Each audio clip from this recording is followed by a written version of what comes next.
हरतालिका व्रत कथा शुरू कर रहे हैं लोग।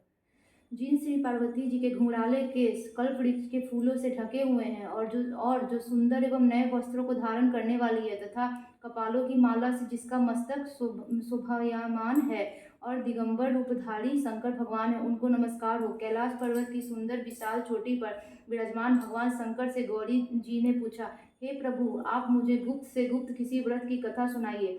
हे स्वामिन, यदि आप मुझ पर प्रसन्न है तो ऐसा व्रत बताने की कृपा करें जो सभी धर्मों का सार हो और जिसके करने में थोड़ा परिश्रम हो और फल भी विशेष प्राप्त हो जाए। यह भी बताने की कृपा करें कि मैं आपकी पत्नी किस व्रत के प्रभाव से हुई हूँ। हे जगत के स्वामिन, आप आदि मध्य अंत से रहित हैं। आप मेरे पति किस दान अथवा पुण्य के प्रभाव से हुए हैं। शंकर जी बोले, हे धन देवी, सुनो, मैं तुमसे वह उत्तम व्रत कहता हूँ जो परम गोपनीय एवं मेरा सर्वस्व है। वह व्रत जैसे कि ताराओं में चंद्रमा, ग्रहों में सूर्य, वर्णों में ब्राह्मण, सभी देवताओं में विष्णु, नदियों में जैसे गंगा, पुराणों में महाभारत, वेदों में सामदेव, इंद्रियों में मन जैसे श्रेष्ठ समझे जाते हैं वैसे ही पुराण एवं वेदों का सर्वस्व इस व्रत को शास्त्रों ने कहा है। उसे एकाग्र मन से श्रवण करो। इसी व्रत के प्रभाव से ही तुमने मेरा अध्यासन प्राप्त किया है। तुम मेरी परम प्रिय हो, इसी कारण वह सारा व्रत मैं तुम्हें सुनाता हूँ। भादों का महीना हो, शुक्ल पक्ष की तृतीया तिथि हो, हर्ष नक्षत्र, उसी दिन इस व्रत के अनुष्ठान से मनुष्यों के सभी पाप भस्मीभूत हो जाते हैं। हे देवी, सुनो, जिस महान व्रत को तुमने हिमालय पर्वत पर धारण किया था वह सबका सब पूरा वृतांत मुझसे श्रवण करो। श्री पार्वती जी बोली, भगवान, वह सर्वोत्तम व्रत मैंने किस प्रकार किया था, यह सब हे परमेश्वर मैं आपसे सुनना चाहती हूँ। शिव जी बोले, हिमालय नामक एक उत्तम महान पर्वत है। नाना नाना प्रकार की भूमि तथा वृक्षों से वह शोभायमान है। अनेक प्रकार की पक्षी वहाँ अपनी मधुर बोलियों से उसे शोभायमान कर रही है। यह विचित्र मृगादिक पशु वहाँ विराजते हैं। देवता, गंधर्व, सिद्ध चारण एवं गृहांक प्रसन्न होकर वहाँ घूमते रहते हैं। गंधर्वजन गायन करने में मग्न रहते हैं। नाना प्रकार की वैदुर मणियाँ तथा सोने की ऊंची चोटियाँ रूपी भुजाओं से आकाश पर लिखता हुआ दिखाई देता है। उसका आकाश से स्पर्श इस प्रकार से है जैसे कोई अपने मित्र के मंदिर को छू रहा हो। वह बर्फ से ढका रहता है। गंगा नदी की ध्वनि से वह सदा शब्दमयान रहता है। हे पार्वती, तुमने वही बाल्यावस्था में 12 वर्ष प्रयत्न कठोर तप किया, अधोमुख होकर केवल धूम्रपान किया, फिर 64 वर्ष प्रयत्न पके पके पत्ते खाए, माघ महीने में जल में खड़ी हो तप किया और वैशाख अग्नि का सेवन किया, सावन में अन्न पान का त्याग कर दिया, एकमात्र मैदान में जाकर तप किया। तुम्हारे पिताजी तुम्हें इस प्रकार के कष्टों में देखकर घोर चिंता से व्याकुल हो गए। उन्होंने विचार किया कि यह कन्या किसको दी जाए। उस समय ब्रह्मा जी के पुत्र परम धर्मात्मा श्रेष्ठ मुनि श्री नारद जी तुम्हें देखने के लिए वहां आ गए। उन्हें अर्ध आसन देकर हिमालय ने उनसे कहा, हे श्रेष्ठ मुनि, आपका आना शुभ हो। बड़े भाग से ही आप जैसे ऋषियों का आगमन होता है। कहिए, आपका शुभागमन किस कारण से हुआ। श्री नारद जी बोले, हे पर्वतराज, सुनिए, मुझे स्वयं विष्णु भगवान ने आपके पास भेजा है। आपकी यह कन्या रत्न है। किसी योग्य व्यक्ति को समर्पण करना ही उत्तम है। संसार में ब्रह्मा, इंद्र, शंकर इत्यादि देवताओं में वासुदेव श्रेष्ठ माने जाते हैं। उन्हीं से अपनी कन्या देना उत्तम है। मेरी तो यही सम्मति है।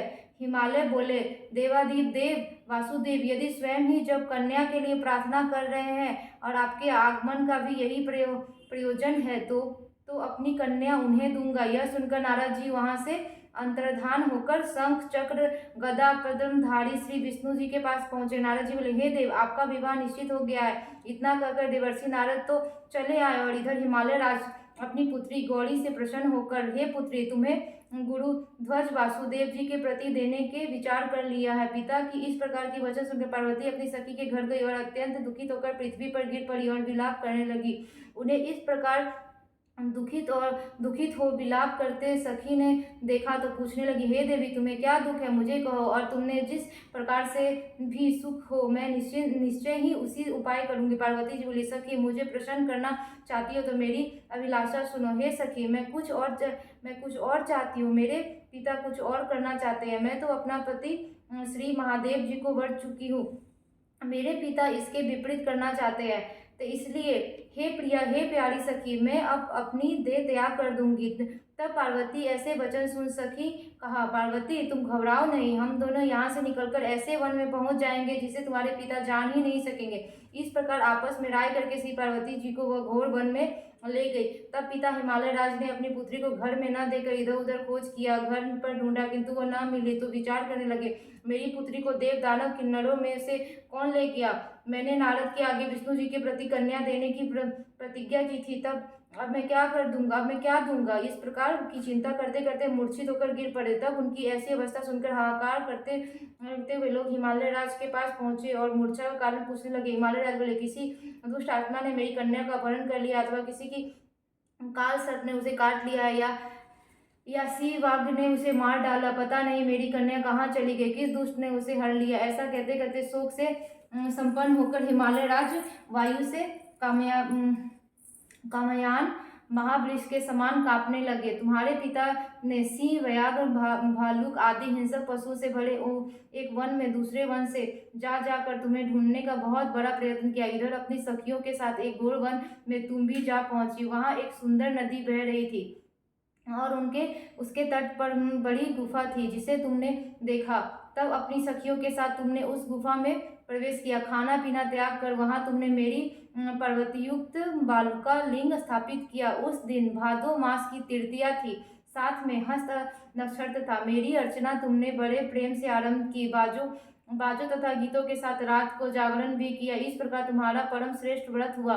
उसी व्रत के प्रभाव से मेरा आसन हिल गया। तब तत्काल ही मैं प्रकट हो गया जहाँ तुम सखियों के साथ थी। मैंने दर्शन देकर कहा कि हे वरनाने, वर मांगो। तब तुम बोली, हे देव महादेव, यदि आप प्रसन्न हो तो मेरी स्वामी बनिए। तब मैंने तथास्तु कहा। फिर वहां से अंतर्धान होकर कैलाश पर पहुंचा। इधर जब प्रातःकाल हुआ तब तुमने मेरी लिंग मूर्ति का नदी में विसर्जन किया। अपनी सखियों के साथ वन में प्राप्त कंद मूल फल आदि तुमने पारण किया। हे सुंदरी, उसी स्थान पर सखियों के साथ तुम सो गई। हिमालय राज तुम्हारे पिता भी उस घोर वन में आ पहुंचे। अपना खाना पीना त्याग कर वन में चारों ओर तुम्हें ढूंढने लगे। नदी के किनारे दो कन्याओं को सोता हुआ उन्होंने देख लिया और पहचान लिया। फिर तो तुम्हें उठाकर गोदी में लेकर तुमसे कहने लगे, हे पुत्री, सिंह, व्याघ्र आदि पशुओं से पूर्ण इस घोर वन में क्यों आई। तब श्री पार्वती जी बोली, पिताजी सुनिए, आप मुझे विष्णु को देना चाहते थे, आपकी यह बात मुझे अच्छी न लगी, इससे मैं वन में चली आई। यदि आप मेरा विवाह शंकर के साथ करें तो मैं घर चलूंगी, नहीं तो यहीं रहने का मैंने निश्चय कर लिया है।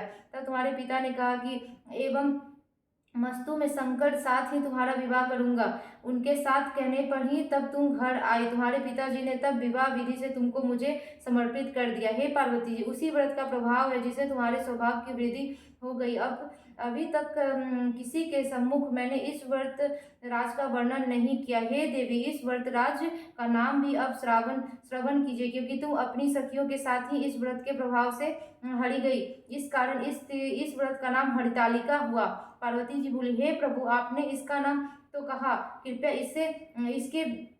इसकी विधि भी कहिए। इसके करने से कौन सा फल मिलता है, कौन सा पुण्य लाभ होता है और किस प्रकार से कौन इस व्रत को करे। ईश्वर बोले, हे देवी सुनो, यह व्रत सौभाग्यवर्धक है। जिसको सौभाग्य की इच्छा हो वह यंतन पूर्वक इस व्रत को करे। सबसे प्रथम वेदों की रचना करे, इसे 4 केले के खंभे रोपित करे, चारों ओर वंदन वार बांधे, ऊपर वस्त्र बांधे, विविध रंगों और भी वस्त्र लगाए। उस मंडप के नीचे की भूमि को अनेकों चंद्रनादी सुगंधित जल द्वारा लीपे, शंख मृदंग आदि बाजे बजवाए। वह मंडप मेरा मंदिर है, इसीलिए नाना प्रकार के मंगल गीत वहाँ होने चाहिए। शुद्ध रेती का मेरा लिंग श्री पार्वती जी के साथ ही वहाँ स्थापित करे। बहुत से पुष्पों के द्वारा गंध धूप आदि से मेरा पूजन करे। फिर नाना प्रकार के मिष्ठान आदि और नवेदम समर्पित करे और रात को जागरण करे। नारियल, सुपारियाँ, मौसमिया, नींबू,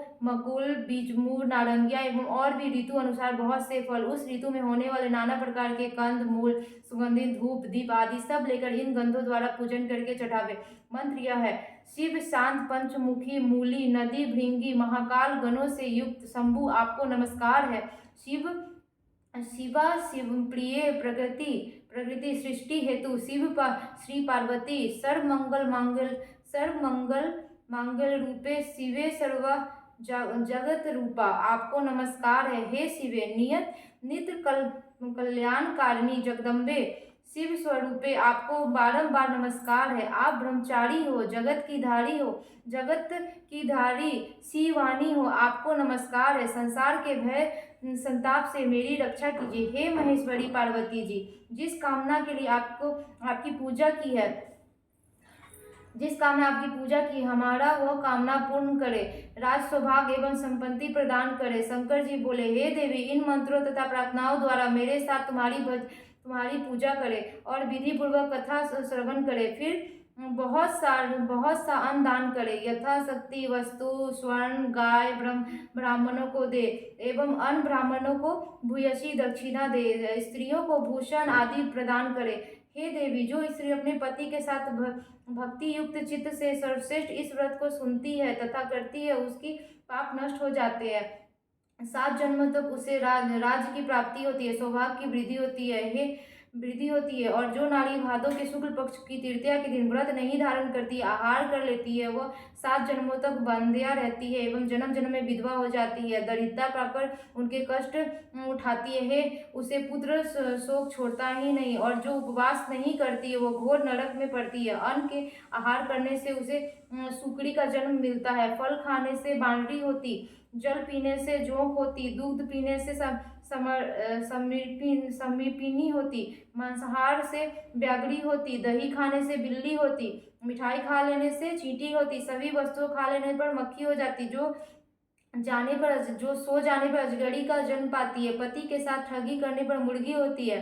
शिवजी बोले, इसी कारण सभी स्त्रियों को प्रयत्न पूर्वक सदा यह व्रत करते रहना चाहिए। सोने तांबे एवं बांस से बने अथवा मिट्टी के पात्र में अन्न रख के फिर फल वस्त्र दक्षिणा आदि यह सब श्रद्धा पूर्वक विद्वान श्रेष्ठ ब्राह्मण को दान करे। उसके अनंतर पारण अर्थात भोजन करे। हे देवी, जो स्त्री इस प्रकार सदा व्रत किया करती है वो तुम्हारे समान ही अपने पति के साथ इस पृथ्वी पर अनेक भोगों को प्राप्त करने सानंद विहार करती है और अंत में शिव का सानिध्य प्राप्त करती है। इस कथा के श्रवण करने से 1000 अम्बेश एवं 100 वाजपेय यज्ञ का फल प्राप्त होता है। श्री शिवजी बोले, हे देवी, इस प्रकार मैं आपको इस सर्वश्रेष्ठ व्रत का महात्म्य सुनाया है, जिससे अनुष्ठान मात्र से करोड़ों यज्ञ का पुण्य फल प्राप्त होता है। हो गया।